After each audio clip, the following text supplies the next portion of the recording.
जब प्रकाश ने अंधकार को पहली बार तोड़ा, तब शिव ने अपना रूप लिया और उस रूप से निकले 12 ज्योतिर्लिंग, 12 ऐसे स्थल जहां शिव ने स्वयं अपनी ज्योति जगाई, 12 द्वार जहां भक्ति और ब्रह्मांड मिलते हैं। आज हम उसी यात्रा पर निकलते हैं, सोमनाथ से कृष्णेश्वर तक। हर मंदिर एक कहानी है, हर लिंग एक रहस्य और हर रहस्य में शिव खुद छिपे हैं। सोमनाथ प्राथम ज्योति कहते हैं। सोमनाथ मंदिर सिर्फ पत्थरों से नहीं बना, ये बना है श्रद्धा से, समय को हरा देने वाली आस्था से। चंद्रदेव ने बनवाया था इसे।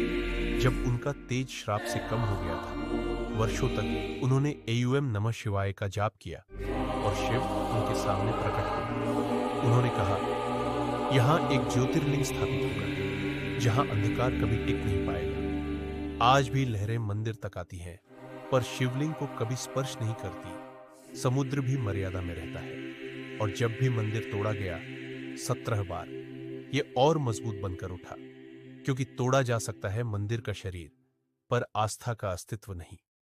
जब सूर्य डूबता है, उसकी आखिरी किरण शिवलिंग पर पड़ती है, जैसे प्रकृति खुद कह रही हो, जहां सोमनाथ है वहां अंधकार कभी नहीं। मल्लिकार्जुना शिव और शक्ति का मिलन दक्षिण के पहाड़ों में कृष्णा नदी के किनारे एक मंदिर है जहां हवा भी मंत्र बोलती है। यहां शिव और पार्वती दोनों विराजमान हैं, मल्लिका और अर्जुन के रूप। जब कार्तिकेय रूठकर दक्षिण आए, शिव और पार्वती उनके पीछे चले आए और उसी पहाड़ी पर अपना आश्रय लिया। तब बना मल्लिकार्जुना।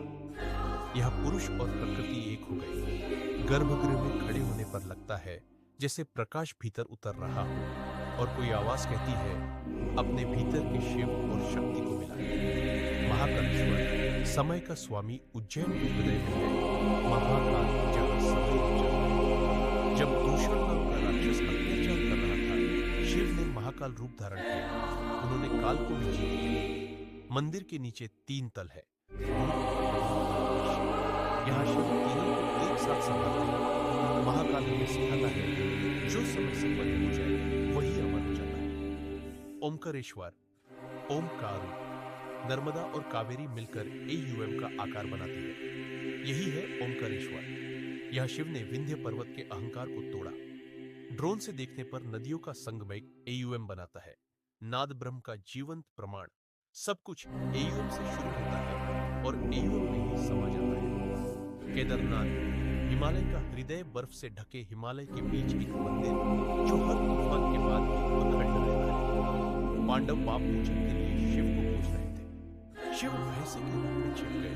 उनके पीछे के भाग से लिंग बना। केदार के पत्थर बोलते नहीं, पर उनमें शिव की धड़कन है। जहां हवा भी एयूएम। भीमाशंकर वन के शिव सह्याद्री के घनों में, जहां धुंध और धरती मिलते हैं, वहां है भीमाशंकर। यहां शिव ने त्रिपुरासुर का संहार किया। यहीं से भीमा नदी का जन्म हुआ।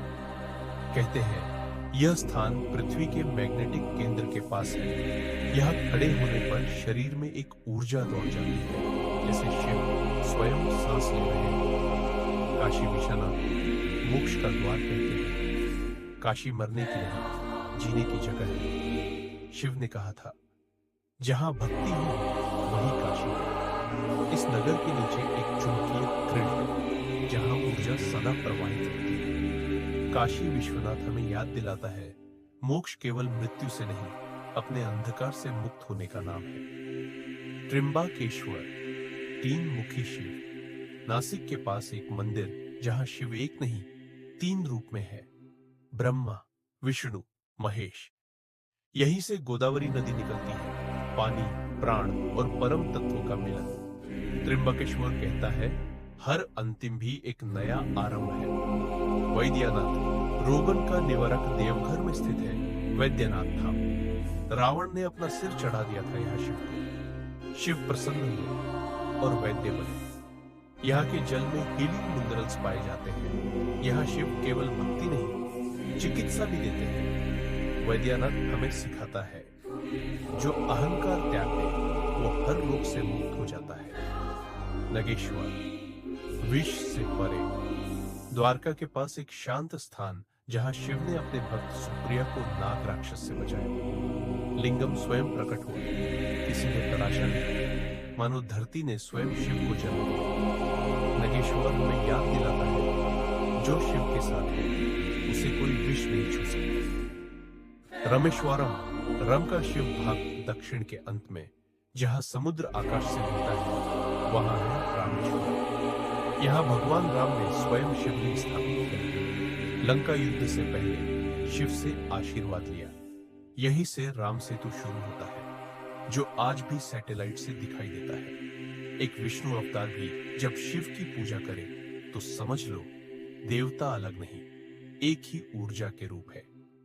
कृष्णेश्वर, भक्ति का अंतिम द्वार।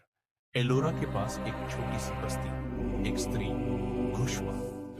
उसका पति मारा गया, पर उसने रोना नहीं छोड़ा, भक्ति नहीं छोड़ी। उसके आंसुओं से शिव प्रकट हुए और बोले, जहां तेरा प्रेम है वहां मेरा वास है। तब बना कृष्णेश्वर, शिव का अंतिम ज्योतिर्लिंग। यह हमें याद दिलाता है, शिव कहीं बाहर नहीं, वो तो तेरे हृदय में भी बसते हैं।